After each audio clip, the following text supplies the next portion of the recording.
Good morning children, welcome for today's biology class. So today we are going to continue the chapter Cell, the unit of life. That is, in that we are going to focus upon eukaryotic cells, in that cell membrane and its functions. In eukaryotic cell membrane and its functions, today we are going to learn. So first let us study regarding the types of eukaryotic cells, plant cell and animal cell. Okay, in multicellular organism, so the fungi also there, but here mainly we are going to study regarding the plant cell and animal cell. So let us differentiate between plant cell and animal cell. In plant cell, cell wall is present. In animal cell wall is absent. Plastids, that is chloroplast, chromoplast, leucoplast, like that the plastids are present in plant cells. In animal cells, plastids are absent. Due to the plastids only, plants are able to do photosynthesis. So vacuoles are larger in size in plant cells. In animal cells, the vacuoles they are small in size or absent. Centrioles are absent in plant cells. In animal cells, centrioles are present. So these are the main differences between plant cell and animal cell. Okay, this is a plant cell. Can you see the vacuoles? They are of bigger in size. This is vacuoles. Because of the vacuolar size, the nucleus, it is pushed towards one side. And you can see the presence of cell wall also. Okay. Chloroplast also present inside the plant cell. So now it is animal cell. Animal cell, the flagella, cilia will be there. In plant cell, normally it is absent. You can see the presence of centrioles. Okay, the centrioles in animal cells. Nucleus and vacuoles are smaller in size here. It is a typical plant cell diagrammatic view. You can see the various structures of plant cell, chloroplast, vacuoles, it is very large. Okay, then mitochondria, and these are all storage structures, and cytoplasm, amyloplast, it is one type of plastid, storage plastid, it stores the starch grain. Endoplasmic reticulum, nucleolus is within nucleus, then endoplasmic reticulum, smooth endoplasmic reticulum, rough endoplasmic reticulum, and Golgi bodies are there. Now let us study regarding cell membrane or plasma membrane. It is the cell membrane, it is made up of lipids, and the lipid, it is arranged in two layers. That's why you call that as bilayer. And in this, the polar end, the hydrophilic end towards the, see here, the diagram is there. The hydrophilic side, that is head-like structure, it is towards the outer side. And the hydrophobic tails, it is towards the inner side. Okay, in this way, this is one layer and this is another layer.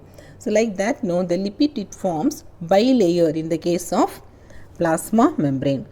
In this way, the polar head, hydrophilic, towards outer side, and the non-polar hydrophobic tails towards inner part. The lipid mainly consists of phosphoglycerides. It also contains proteins also, carbohydrates also.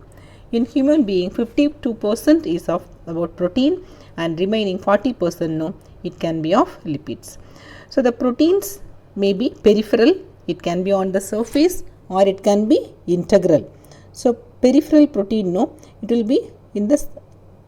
When you observe in the diagram, can you see, this is integrated protein, integral protein. This is peripheral protein. So peripheral protein, it won't enter inside. So the integral protein, it is fully integrated in the bilayer of lipid. Okay, see here, out both the sides it is visible, fully integrated. It is difficult to remove. And that peripheral protein, it is found on the surface, easily it can be removed. This model you call that as fluid mosaic model. It was proposed by Singer and Nicholson. So because of that, so you call this model as Singer and Nicholson fluid mosaic model. So actually how this model was described. So it is it is in the sea of lipids. There is protein icebergs in the sea of lipids. Protein icebergs, just like icebergs, it is floating upon the lipids. It was described like that. So it is actually because of the fluid function, it can enable the cell growth, formation of intercellular junction, secretion, endocytosis, and cell division. So when you observe endocytosis means when you take the substances inside. You call that as endocytosis. Exocytosis means that is giving out.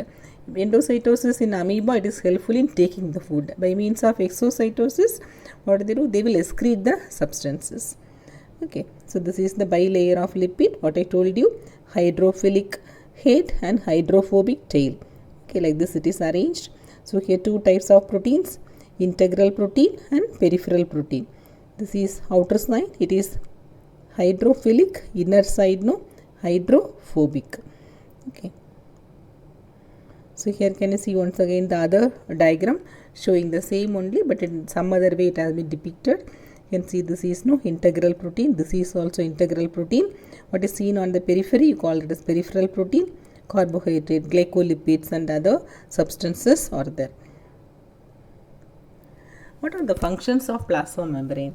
So the plasma membrane, it allows the entry and exit of some material. So that's why you call that a semi-permeable membrane also. Okay, so ions, molecules, it can go in and out of the cell. It helps in the protection of cellular component. It protects the cell component. And by means of diffusion, it can allow the substances. Diffusion gases, and all, the substances, some of the substances, they can move by means of diffusion across the substance, across the plasma membrane. So now let us see the passive transport and active transport. When the transport, the movement of the molecule across the plasma membrane without spending any energy, without the requirement of any energy, when it moves, that we call that as passive transport. When the movement, it involves energy, it needs energy for movement in the form of ATP, that we call that as active transport. Passive transport, for the movement of molecules, no need for energy. But for active transport, they need energy. Okay, so example for passive transport, you can tell water.